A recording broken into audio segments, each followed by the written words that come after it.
Hello and welcome to this PsychBoost video. In this video we'll be looking at social influence processes in social change. So we're going to define some key processes that occur during social change. There'll be lots of specialist terminology. We'll discuss an evaluative piece of research and then we'll give some examples of ways we could expand any discussion.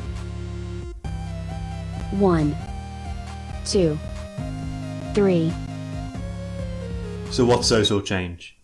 Social change is a change that happens throughout a society and not just at the individual level as we've looked at in previous videos.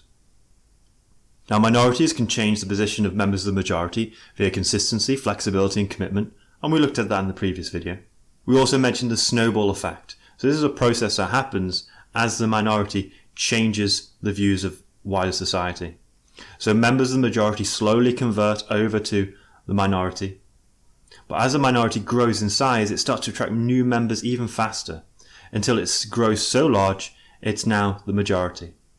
And as this group grows bigger, its legitimacy seems stronger. Number 4, a process called social crypto-amnesia. So this is after society has changed. Now, individuals who previously held onto the old view, what they do is they refuse to admit that they held the old unpopular view, or even resisted the new view coming into dominance. And they completely forget the role of, and they don't give credit to the minorities who spent the time and effort to make the change happen. Number 5, group membership. Now, as a minority view starts to grow, members of the majority are more likely to listen to members of an in-group. So our views are more likely to change if we hear someone that we share characteristics to, we see a belonging to. So this could be someone of a similar age, someone with a similar gender, educational level, maybe their sexuality. Someone who shares those characteristics is more likely to be able to change the position of the majority than a member of the outgroup trying to change the opinion.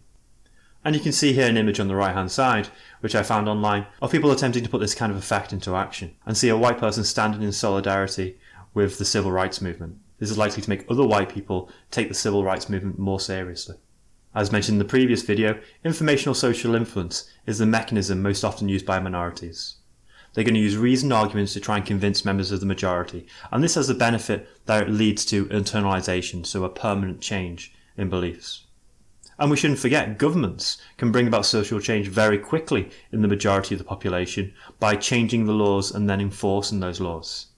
So what we see is the government as a legitimate authority in which the majority can accept needs to be obeyed. So I've got a question for you before you move on. I want you to think about advertising companies. I want you to think about the mechanisms they use to try and get you to buy their products. Answer this question for me. How could advertising companies use some of the effects of social influence when trying to get adopt a new brand and reject an old one? So give me a paragraph on your notes. Evaluative Research. Let's look at a piece of evaluative research. Now think back to the social influence processes I mentioned before, and think of group membership. Now Massatel looked at heterosexual views of homosexuals. They set up a condition where heterosexual males would try to convince other heterosexual males about the importance of gay rights. And they compared this to homosexual males trying to convince heterosexual males about the importance of gay rights.